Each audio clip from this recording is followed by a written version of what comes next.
Thank you. Thank you, Chairman Jordan, Ranking Member Raskin, and distinguished members of this committee. Thank you for hosting me here today. I'm grateful for the opportunity to answer your questions, highlight the work of our department, and discuss the most important topic of all, keeping the American people safe. A little over a year ago, I was sworn into office as the 87th Attorney General of the United States. I came into office with the goal of refocusing the Department of Justice on its core mission after years of bloated bureaucracy and political weaponization. The Department of Justice's core mission is to fight violent crime, protect the American people, and defend the rule of law above all else. While our work is never done, we have made tremendous progress to make America safe again. In 2025, we saw the lowest murder rate in 125 years. That's nothing short of historic. If you compare 25 to 24, here's what you'll find. The murder rate is down 21%, robbery down 23%, carjacking down 43%, gun assault down 22%, ag assault, burglary, could go on and on. Crime is declining. This did not happen by accident. The numbers tell an important yet straightforward story. President Trump has given us the resources, the support, and the leadership to protect the American people. President Trump's policies have saved lives. I cannot think of a policy outcome more important than protecting the lives of American citizens. Can you? This trend has been especially clear in Washington, D.C. and in Memphis. These are two iconic American cities that spent years in the grip of horrific violent crime. The Department of Justice surged law enforcement resources, and the results came quickly. Crime plummeted in both cities. And I want to make one point loud and clear. We achieved those results by working with Democratic mayors. Public safety does not have a party registration. When your constituents call 911, they don't ask for political views of the responding officer. They ask for help. I have federal agents in each and every one of your districts. They're here to help, and I am here to help. Many cities and states have worked with us and taken advantage of our federal support. Some have not. Meanwhile, a few elected officials have declared that they are, quote, at war with the federal government and encouraged widespread obstruction of law enforcement. This has resulted in avoidable clashes on the streets, as you've all seen. We've seen rioters storming a Christian church. Citizens and law enforcement officers have both been endangered by reckless rhetoric. We have made dozens of arrests in and around Minneapolis so far, and many of them could have been avoided by simple compliance with federal law. Of course, our efforts reach beyond our urban centers. We are striking crucial blows against terrorist organizations such as MS-13, TDA, the Sinaloa Cartel, and Antifa. And as we sit here, I think you've seen the news this morning. The news is reporting that cartel drones are being shot down by our military. That's what we all should care about right now, protecting America. As we seek to dismantle these drug trafficking networks that poison Americans, in 2025, our DEA agents seized more than 47 million fentanyl pills and more than 9,800 total kilos of fentanyl. That represents 369 million potentially deadly doses that can kill Americans. Meanwhile, our attorneys are fighting for President Trump's agenda in courtrooms across this country. This administration has been sued 627 times. We fought through a nonstop flood of bad faith temporary restraining orders from liberal activist judges across this country, America has never seen this level of coordinated judicial opposition towards a presidential administration. It is not only an unlawful attack on the executive branch's authority, but a serious attack on the democratic process. In spite of this unprecedented judicial activism, we've attained 24 favorable rulings at the U.S. Supreme Court, their emergency docket, and even more to come. We've done so while ending the weaponization of the prior administration by dropping FACE Act prosecutions, exposing the Arctic frost scandal via congressional disclosure, thank you, Chairman, and restoring one tier of justice in this country. To address the Epstein files, more than 500 attorneys and reviewers spent thousands of hours painstakingly reviewing millions of pages to comply with Congress's law. We've released more than 3 million pages, including 180,000 images, all to the public, while doing our very best in the time frame allotted by the legislation to protect victims. And if you brought us a victim's name that was inadvertently released, we immediately redacted it. All members of Congress, as you know, are invited to visit DOJ to see for yourselves. I want to take a moment to acknowledge the Epstein survivors who are here today. I'm a career prosecutor, and despite what the ranking member said, I have spent my entire career fighting for victims, and I will continue to do so. I am deeply sorry for what any victim has been through, especially as a result of that monster. If you have any information to share with law enforcement about anyone who has hurt you or abused you, the FBI is waiting to hear from you. I want you to know that any accusations of criminal wrongdoing will be taken seriously and investigated. The Department of Justice is committed to holding criminals accountable to the fullest extent of the law.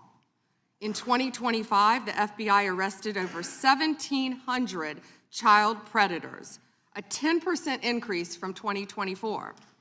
We also located 2,700 victims of child exploitation and shut down 3.8 million dark web pedophile accounts. 3.8 million. So please, if you have information to share that needs to be investigated, contact the FBI. Today, I look forward to discussing further our shared obligation to protect the American people, uphold the rule of law, and keep this nation safe. Thank you. Thank you, Madam Attorney General. We'll begin with opening statements. The chair is now recognized. 18 cities, 11 states, 3 counties, and the District of Columbia are sanctuary jurisdictions, accounting for 31% of the population in this country. 31% of the American people, almost 1/3 of the American people, live in a city, county, or state where the left-wing leadership tells local law enforcement not to work with federal law enforcement. Now, what does that mean in practice?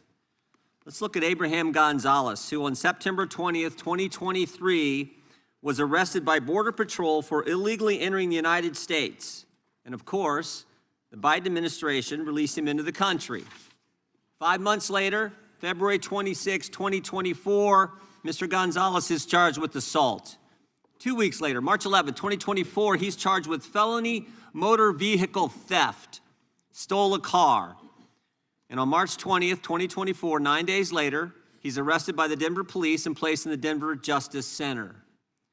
6 days later, March 22nd, 2024, ICE sends a detainer notice to the Denver Justice Center saying this: if you're going to release Mr. Gonzalez, can you give us a heads up? Can you let us know maybe 48 hours before you're going to release this guy so we can come apprehend him there at the jail? And remember, a detainer is a final order of removal from a court where this individual or this individual has committed some removable offense. But on February 28th, 2025, Abraham Gonzalez is released to the streets. In fact, we can put that up. I think you can see this. Released, we got the form from the Denver Justice Center. What kind of inmate was Mr. Gonzalez for those 345 days that he was in the Denver Justice Center? We have that too. Violent to the staff, keep separate. So this guy was so bad, you had to keep him away from other inmates. He'd already assaulted some staff member, but Denver released this guy to the streets and instead of turning him over to ICE agents who would have come to the jail and arrested him there. And of course, we all know what happens. When the officers did apprehend Mr. Gonzalez out on the street, he assaulted one of the officers. This is what happens when you have a sanctuary jurisdiction. Right now in Minnesota, there are 1,360 detainer notices for violent offenders. Governor Walz and others have released 470 criminal illegal aliens back to the streets. In New York State, it's 7,000. Nationwide, it's over 17,000 that we know of. Where a detainer was filed, since President Trump's been in office, over 17,000 times a detainer was filed, and those individuals were released to the streets instead of turned over to federal law enforcement. 17,864 times. Illegals who've been charged with the crime have been released to the streets, and thereby jeopardizing the safety of the public, the safety of law enforcement, and of course the migrant themselves. And frankly, helping create the environment that results in the tragic deaths like we saw with Miss Good and Mr. Preddy. A few years ago, Governor Sarah Huckabee Sanders said this in response to the State of the Union address. She said, "The divide in America today is normal versus crazy." And it's true, because it's crazy not to have a border, which is what we had under the previous administration. It's crazy to abolish ICE, and it's crazy to release bad guys who are here illegally to the streets when with one phone call, federal law enforcement will come to the jail and pick them up. The mindset that says it's okay to release these guys is the same left-wing mindset that thinks it's okay to weaponize government against your political opponents. And that is exactly what we had in the previous Justice Department. The Biden-Harris Department of Justice called parents domestic terrorists. The Biden-Harris Justice Department used FBI SWAT teams to arrest pro-life advocates. The Biden-Harris DOJ targeted traditional Catholics. The Biden-Harris DOJ pressured social media companies to censor Americans, and the Biden-Harris Justice Department launched not one, but 2 investigations into President Trump, spending over $35 million to try to bring down their political opponent. To further this effort, they sought the phone records of over a dozen Republican members of Congress. Even the Democrats said this was wrong. They got bank records for scores of White House officials. They even paid at least one confidential human source $20,000 for information on President Trump. And of course, while doing all this, they couldn't tell us who planted the pipe bombs, who leaked the Dobbs opinion, and who put cocaine in the White House. But thank goodness the American people saw through it all. Americans were tired of being targeted for their beliefs, tired of the lawfare, tired of the rampant crime throughout this country, and that's why they overwhelmingly elected President Trump. And what a difference a year makes. What a difference a year makes. Under Attorney General Bondi, the DOJ has returned to its core missions, upholding the rule of law, going after the bad guys, and keeping Americans safe. The Trump Justice Department has restored the rule of law. Murders are down nationwide by 20%. In D.C., violent crime is down by 28%. The federal surge in D.C. resulted in 8,000 arrests, the seizure of 800 illegal guns, and the recovery of 16 missing kids. The Trump Justice Department apprehended a suspect in the pipe bomb investigation, and they've arrested 6 of the FBI's top 10 most wanted fugitives in just 1 year. Of course, they arrested narco-terrorist Nicolas Maduro, and they seized a record number of drugs flowing into this country. Trump Justice Department put an end to targeting Americans for their beliefs. Attorney General Bondi rescinded Attorney General Garland's anti-parent memorandum. Department of Justice ended the practices of using the FACE Act to target pro-life Americans. They've refused to tolerate attacks on places of worship and investigations of traditional Catholics that we saw in the previous administration. On her first day, Attorney General Bondi disbanded the Foreign Influence Task Force, that was pressuring social media companies to censor Americans. And the Trump Justice Department has ended lawfare. Under Attorney General Bondi, along with Director Patel, they've worked to expose the political nature of Arctic Frost and the Jack Smith investigations. They've turned over hundreds of pages of documents to Congress, and that's why we know, for example, that Mr. Smith paid at least $20,000 to some confidential human source. That's why we know that Jack Smith knew it was unconstitutional to seek to toll records from members. But since the litigation risk was low, and because members would never find out about the subpoena until years later, they charged ahead and violated the Constitution. The Trump Justice Department has changed DOJ policy to require prosecutors to tell judges if NDOs relate to members of the separate and equal branch of government, the Congress. And to top it all off, the Trump Justice Department opened an investigation into the conspiracy behind the Russia collusion hoax. The Justice Department has put common sense ahead of politics. They sued to keep boys out of girls' sports. They secured deals with universities to stop race-based admissions and anti-Semitic practices. And after discovering rampant fraud in Minnesota, the Justice Department, under the leadership of Attorney General Bondi, has established a new National Fraud Division. In fact, I met with Colin McDonald, who will head that division last week. I think he's going to do a great job. There's a lot of work to be done in that area, but I want to thank the Attorney General for her great work in the first year on the job, and I want to thank you for being here. With that, I would yield to the ranking member for an opening statement. Thank you kindly, Mr. Chairman, and welcome, Attorney General Bondi. You've got the best lawyer's job in America because your mission is justice and your clients are the American people. But to promote justice for the people, you've got to listen to the victims, like the women seated behind you today. Those are just some of the hundreds of survivors of Jeffrey Epstein's global sex trafficking ring who are demanding that the truth be told and are demanding accountability for the abusers who trafficked and raped them. You still haven't met with these survivors. So with their permission, let me introduce to you the survivors and late survivors' family members who are present today. There's Teresa Helm, there's Jess Michaels, Laura Bloom McGee, Danny Bensky, Liz Stein, Marina Lacerda, Sky and Amanda Roberts, who are the family of the late Virginia Giuffre, Charlene Richard, and Lisa Phillips. Now, you're not showing a lot of interest in the victims, Madam Attorney General, whether it's Epstein's human trafficking ring or the homicidal governmental violence against citizens in Minneapolis. As Attorney General, you're siding with the perpetrators and you're ignoring the victims. That will be your legacy unless you act quickly to change course.